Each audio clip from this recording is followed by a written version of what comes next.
2013 में भारत की संसद के अंदर दोनों सदनों में जो कानून बना उसे वक्फ प्रॉपर्टी कानून कहते हैं। उस कानून की सारी एबीसीडी छोड़ दीजिए। उस कानून के तहत प्राइवेट, पब्लिक, मठ, ट्रस्ट, मंदिर, किसी भी जमीन पर कहीं भी भारत के अंदर वक्फ प्रॉपर्टी बोर्ड अगर यह दावा कर दे कि यह जमीन वक्फ बोर्ड की थी, इसके ऊपर मध्य प्रदेश सरकार ने यह गलत बनाया है।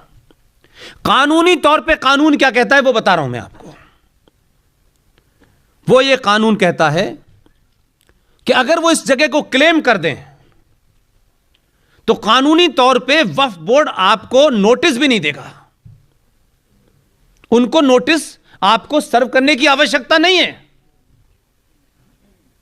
और आपको पता ही नहीं है कि इस जगह आपका क्लेम चला गया है। कानून में जो प्रावधान है सेक्शन 40 का, वो ये कहता है कि आपको नोटिस ना भी मिले, आपको पता भी ना हो, तो 3 साल के अंदर competent authority of this area Waqf board के उस क्लेम को लीगल मानेगी और धक्का देके इस हॉल से आपको बाहर निकाल देगी। इस पे ताला लगा के चाबी उन्हें दे देगी। और आपने अगर खाली नहीं किया तो एक शब्द उस कानून में लिखा है कि आप इनक्रोचर कहलाएंगे और फिर आप हाई कोर्ट में सुनवाई नहीं होगी। हजारों जगह प्रॉपर्टी वो 2013 से ले चुके हैं, आपको पता नहीं है। 1995 का था ये, 2013 में तो सिर्फ कानून बना है। 2005 में, इसलिए मैं कहता हूं जिंदा हैं तो जिंदा होने का परिचय दीजिए। भीड़ तो बहुत जगह मिल जाती है।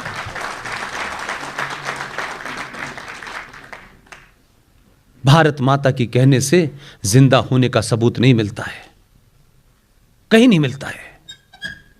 वो जिंदा हैं इसलिए अपने एजेंडे को खामोशी से करते हैं और चिल्लाते नहीं हैं। वो चाहते नहीं है कि पता चले आपको। और आप देखिए, ये बात अलग है कि हमने लाउड स्पीकर ना बनाया होता तो अल्लाह से बात ना हो रही होती उनकी। उसके बावजूद भी आप कहते हैं शिक्षा में पिछड़े हैं, तो आप शिक्षा में आगे जाके कर क्या रहे हैं? आपने क्या कर लिया? शिक्षा में बहुत आगे चले गए तो आप 2 लोगों को कोई नोबेल पुरस्कार मिल गया तो उससे देशों की गिनती होती है, उससे सभ्यताएं जानी जाती हैं कि हमें नोबेल प्राइज मिला था इसलिए हमारी सभ्यता बहुत महान थी। यहां तो एक ऐसे आदमी को नोबेल प्राइज मिला है हिंदुस्तान में, जिस आदमी ने एक गाना लिखा, जॉर्ज पंजम की स्तुति कैसे हो। जॉर्ज पंजम जब भारत आ रहा था, जो जनक था यहां के रूल का, उसकी स्तुति में लिख रहे हैं भारत भाग्य विधाता। उन्हें नोबेल प्राइज इसी गाने लिखने के लिए मिला कि जॉर्ज पंजम की स्तुति में उन्होंने ये जनगण लिखा और हम कैसे कमजोर और डरपोक लोग हैं कि वो हमारा राष्ट्रीय गीत है।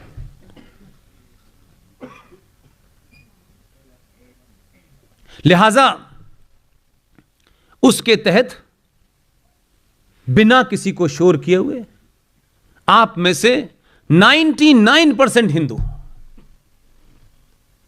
सुनी सुनाई बातों की वजह से आज भी यह मानता है कि ताजमहल प्यार की निशानी है। क्योंकि हमारे लोगों ने, मैं वही बात कह रहा हूं, हमारे जो आध्यात्मिक लोग थे, जो राम कथा बताते हैं चिल्ला चिल्ला के, मैंने सुना है कई करोड़ रुपया लेते हैं।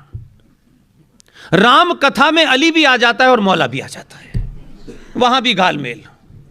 हम तो उन्हीं से परेशान थे, ईश्वर अल्लाह से। ये भी लग गए इसी रास्ते पे। आप भगवान राम की कथा कहने गए हैं या ड्रामा करने गए हैं?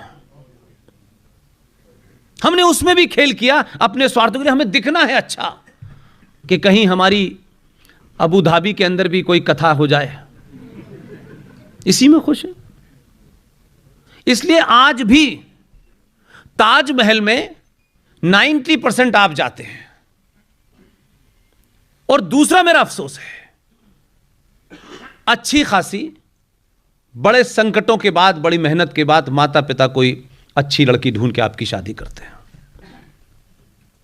आपको ऐसा लगता है कि जब तक पत्नी को ताजमहल नहीं दिखाऊंगा मोहब्बत पूरी नहीं हो पाएगी।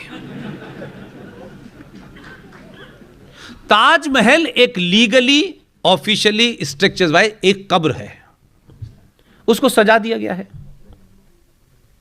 और वो लड़का देखिए बेचारा, वो वहां एक वो लगी हुई है बेंच, उसको 5 मिनट बैठ के ताजमहल को ऐसे निहारता है कि मैं शाहजहां हूं, ये मुमताज है। कोई बुरी बात नहीं है इसमें, कोई बुरी बात नहीं है।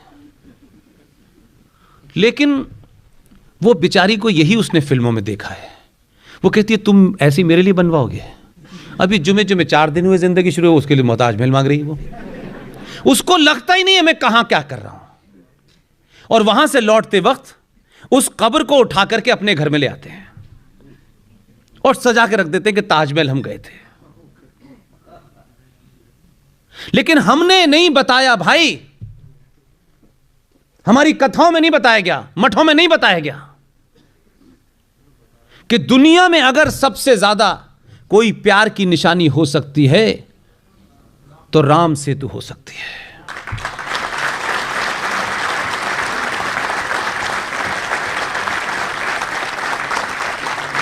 राम सेतु अपनी पत्नी को कोई उठा के ले गया, उसे लाने के लिए दुनिया भर के लोगों को इस्तेमाल किया उन्होंने, सबको शामिल किया उस लड़ाई में, जानवरों को शामिल किया, आदिवासियों को शामिल किया। और राम सेतु बनाना पत्नी के लिए इससे बड़ी कोई गिफ्ट नहीं हो सकती। और हम ये नहीं बताते कि राम सेतु बनवाने के लिए हमने बानरों का भी साथ लिया और ताजमहल बनवाने के लिए जिन्होंने बनाए उनके हाथ काट दिए।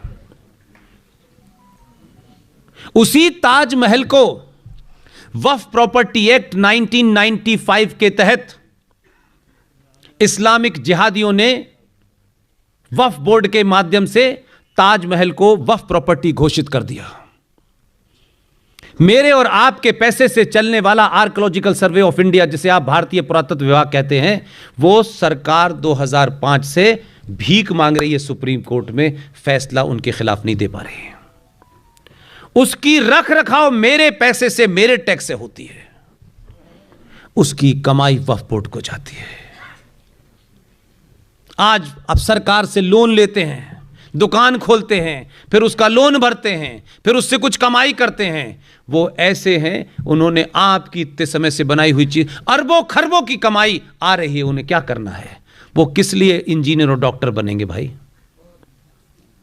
आप बनिए ना इंजीनियर डॉक्टर, आप अपनी मेहनत की कमाई से मकान बनवाइए ना। कश्मीर में 1200 गज के अंदर आपके मकान है, 500 एकड़ के अंदर आपके सेब के बाग हैं। आपने मकान बनवाए, कारें खरीदी, सेब के पेड़ लगाए। आपने चलते पड़ते हिंदू को ताकतवर नहीं बनाया, इसलिए आपको बचाने कोई नहीं आया। इसलिए मंदिरों का निर्माण करिए, करना है, अच्छी बात है, सिंबल है। लेकिन सिर्फ मंदिर बनाने से भारत राष्ट्र सुरक्षित होगा, मैं नहीं मानता। ये चलते फिरते करोड़ों हिंदू सनातनी, चाहे वो बेरोजगार हैं, चाहे वो परेशान हैं, चाहे वो अकेले हैं, इनको जिस दिन आपके संत महंत मंदिरों का पैसा इनको मजबूत कर देगा, कोई गौरी दोबारा नहीं आ सकता।